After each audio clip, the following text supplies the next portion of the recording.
Hi there, welcome to Switch Mania. I am Clarence and today we'll talk about the best Nintendo Switch games on sale. We will be covering the UK, EU, US, Australia, and Canada eShop. But first and foremost, thank you for taking the time to watch this video. If you want to see more of this series, please leave a like. Remember to subscribe to the channel and ring the bell to receive future notifications. Likes and subscriptions help keep the channel alive. First on our list is Worms W.M.D. Worms W.M.D feels like a celebration of more than 20 years of Worms games, so if you've ever enjoyed the series, you should revisit it. If you've never played Worms before and are looking for a good multiplayer game, this one is a good choice. The Switch is ideal for a turn-based worm war game. Worms W.M.D feels like a return to form for the entire Worms series. It looks good and is enjoyable to play in 2D, so it hits all of my buttons. Even though the camera could have been more modern, its flaws are worth overlooking. The single-player levels, as well as the constant stream of multiplayer matches, made the time fly by. If you want to use your brain, this game can keep you busy for a long time.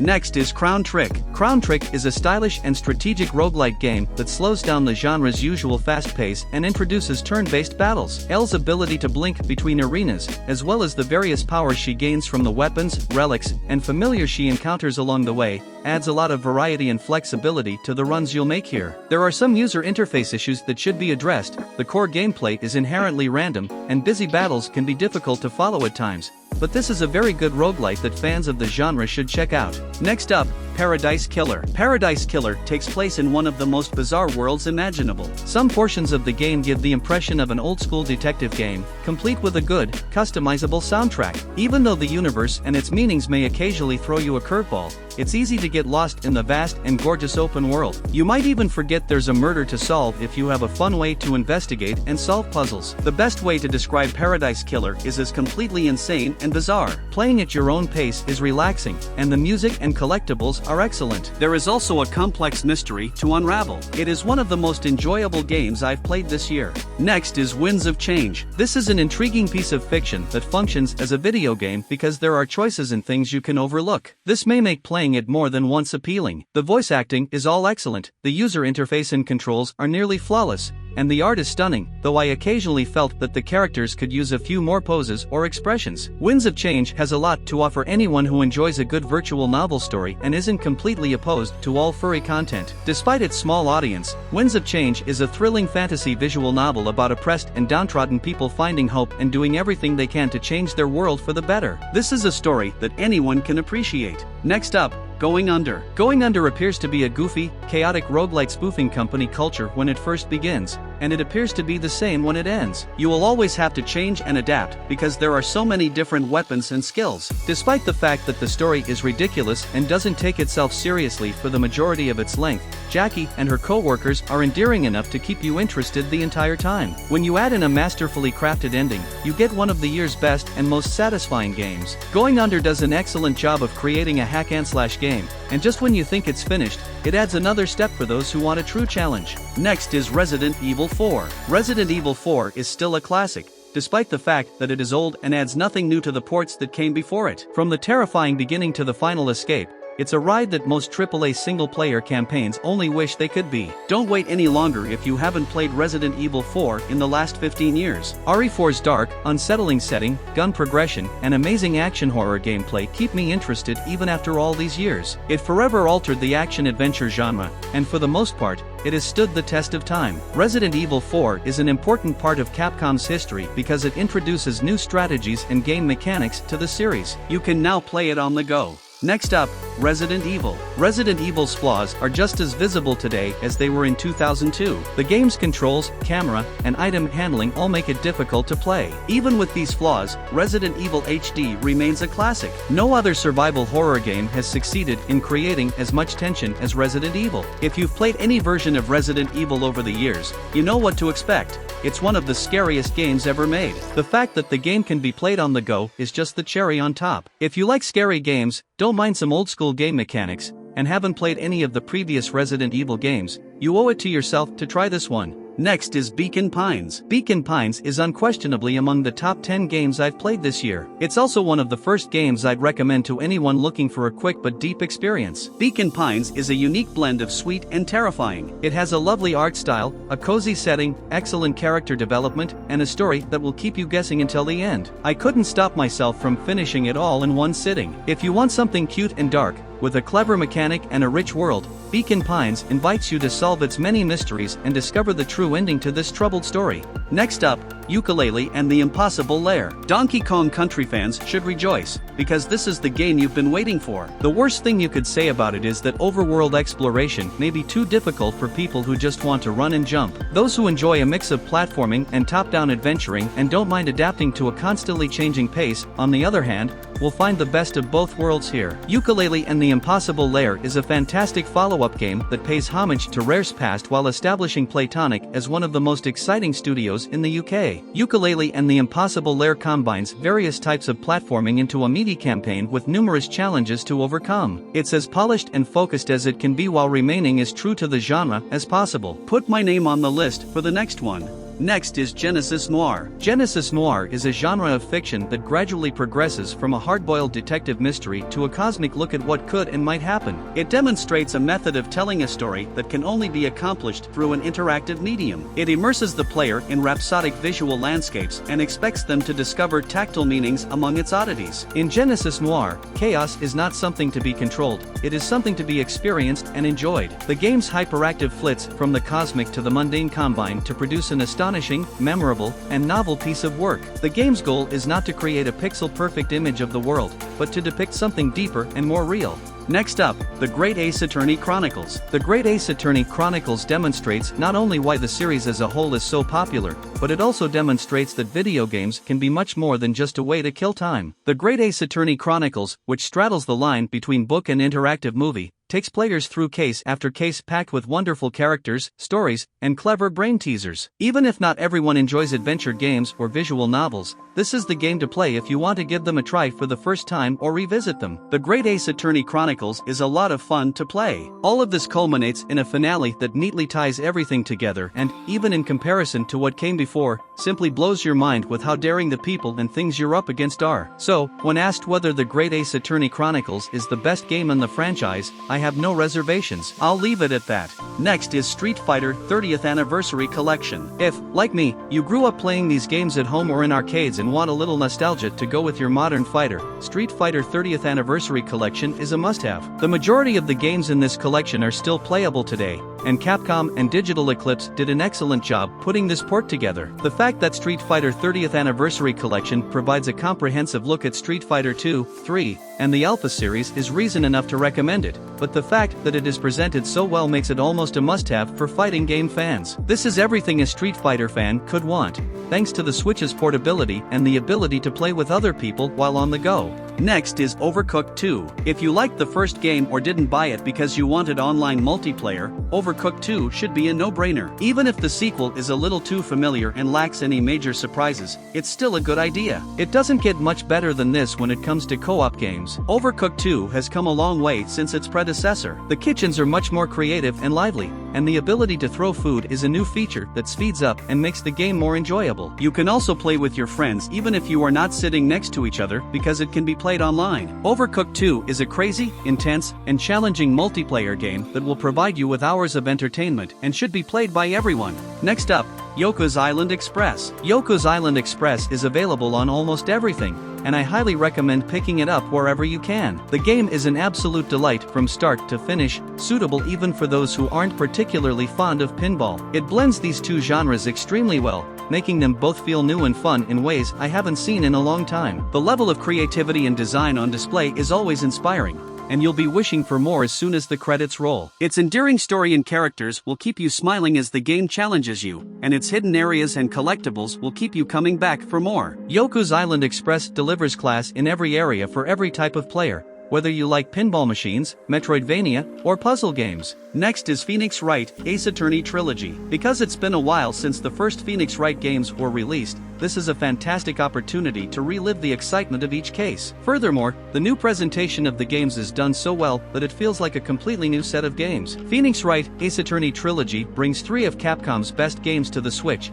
and you should play them all if you haven't already. Although the port itself may have been improved, longtime fans may be only interested in this because it allows them to play old games on a modern platform. Overall, the Switch port is nearly everything I was looking for in a new port. Almost the entire game runs and looks fantastic, and it makes excellent use of the Switch's hardware. Capcom should have included some extras, such as trailers or galleries, like they did with the Mega Man ports. You should get these games for Switch if you've never played them before. Next up, The Kids We Were. When I first started playing The Kids We Were, I had no idea what to expect, but it turned out to be a very interesting game that I couldn't put down until I finished. There is a variety of tones that should not work well together but do. It's enjoyable to run around Kagami's streets and get to know its people while solving big and small mysteries to contribute to a much larger goal. The voxel-style graphics may or may not appeal to your tastes, but the story is well written and the sense of nostalgia is palpable. If you enjoy story-driven adventures, you should try this one.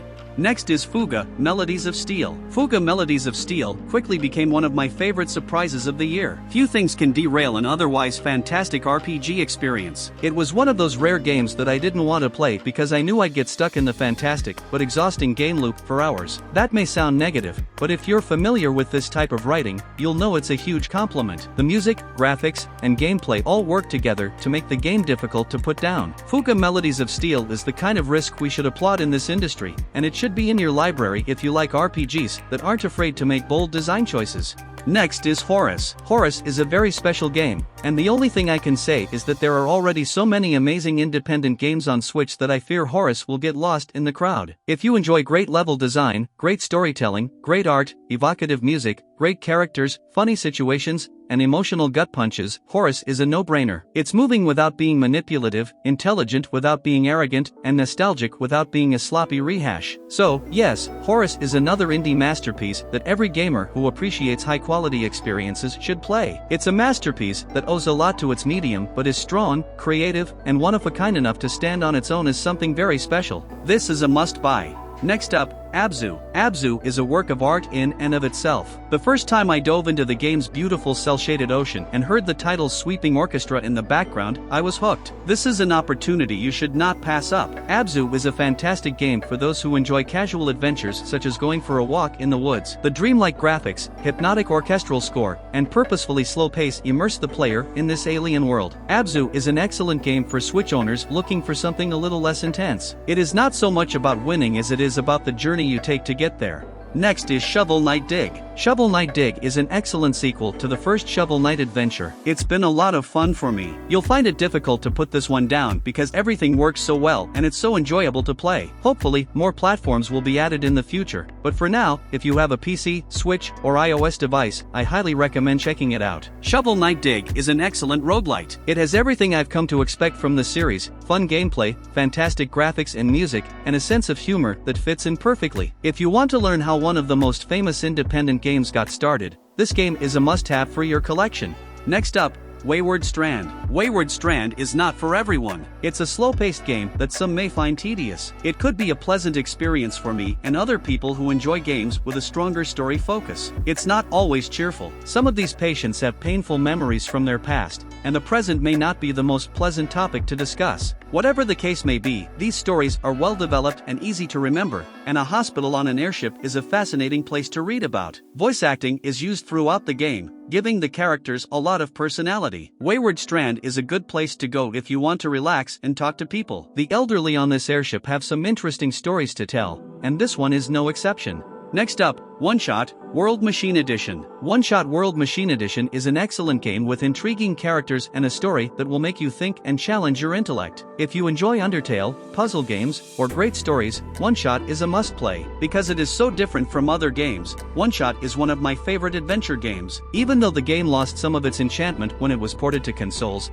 the new features more than compensated, especially for fans who purchased the World Machine Edition. Whether this is your first, second, or third adventure with Nico, it will be one you never forget. Next is Arcade Paradise. Arcade Paradise is a fantastic game to play if you enjoy simulation games or spent a lot of time at the arcade in the 1990s. The story of a lazy young adult attempting to prove to their father that they can run a successful business will never really capture your attention, and believe it or not, washing clothes and removing gum from machines gets old. However, Nosebleed Interactive's creativity and charm in the arcade games more than compensate for the monotony. We'd pay real money to play these games if they were in the back of our local laundromat. But, since that seems unlikely, we'll definitely turn on Arcade Paradise after we finish the laundry and try for some global rankings. Next is ASTRO AQUA Kitty. If you're looking for a simple arcade shooting adventure with rewarding RPG elements and a satisfying sense of exploration, ASTRO AQUA Kitty is a great choice. Just make sure you have plenty of weapons because the bosses are extremely difficult. ASTRO AQUA Kitty combines arcade-style shoot-'em-up action with a larger world. If this sounds appealing to you, you should give it a shot. ASTRO AQUA Kitty is a very enjoyable shooter with excellent audio and graphics, smooth gameplay, and just the right amount of action. Even the most discerning player should be able to find something to enjoy in this challenging but enjoyable underwater adventure. Definitely worth purchasing.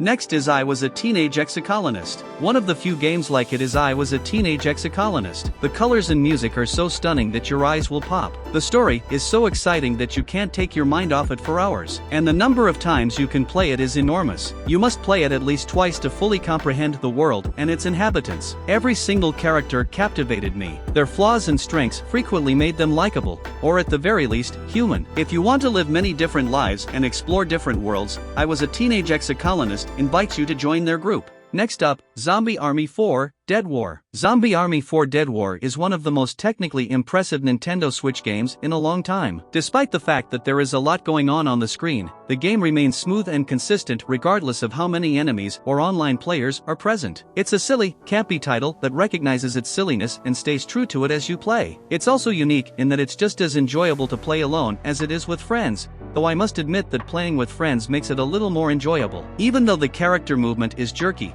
this does not detract from the overall experience. Simply put, if you want a good zombie shooter that you can play alone or with friends, Zombie Army 4 should be at the top of your list. Next is Wargroove. Wargroove is easy to dismiss as a knockoff, but the genius is in the details. It has a plethora of modes and maps, so it's not lacking in content. It's also a fantastic game because its core tactics are simple but complex, and it does an excellent job of expanding on the genre. Wargroove may be building on a solid foundation, but it deserves to be crowned on its own. Chucklefish created a strategy game that is a work of art in and of itself. Any fan of Fire Emblem or Advance Wars will enjoy Wargroove, which could be regarded as Advance Wars' spiritual successor. The game is fantastic in every way, and you should get it right away for your Nintendo Switch. Wargroove is an excellent game that honors the spirit of the Advance Wars series. It's amusing, clever, and difficult to put down. You should play it if you enjoy games where you make one move at a time. Next up, Divinity, Original Sin 2 Definitive Edition. Divinity Original Sin 2 is a work of art as well as an RPG fan stream. This game transports us to a world where our decisions have a significant impact on secondary plots. It does, however, maintain a high level of storytelling, combat, and character customization. This is one of the greatest role-playing games ever created. The world in Divinity Original Sin 2 Definitive Edition is alive and moving, and Larian Studios appears to have nailed the RPG formula. From start to finish, this was a joy to play, and it's difficult to see where the developers can go from here. Next up, SEGA Genesis Classics. SEGA Genesis Classics should be purchased for your Switch. I recommend purchasing it digitally so you can play all of these games whenever you want without having to swap cartridges. Knowing that whenever I take my Switch out of the house, I can quickly remove the Joy-Con and play a quick game of Virtua Fighter 2 with my friends changes the game for me. Some of the games in this collection haven't aged as well as others, but gamers of all ages should find something to enjoy. SEGA Genesis Classics is an excellent tribute to Nintendo's main rival, and anyone with a Switch should get it. And last, but not the least, SUPERHOT. When I recall my SUPERHOT experience, I recall having to look around the room, duck to avoid bullets, and even throw things across the room. While the previous version was both exhausting and exciting, SUPERHOT on Switch feels like a welcome addition because it condenses the adventure into a small package that can be taken anywhere. The Nintendo Switch appears to be the best place to start shooting and moving in SUPERHOT for the first time. Overall, SUPERHOT on Nintendo Switch is an excellent way to experience one of the best and most unique games released in recent years. If you've already played it, it's not worth purchasing again, but if you've never played SUPERHOT, this version is an excellent choice. Even the icon is nice, which I know is important to many people when it comes to Nintendo Switch games. That's all guys. I hope this video was helpful in deciding which game to play, and thank you for checking out the list. Please remember to subscribe and we'll see you at the next one.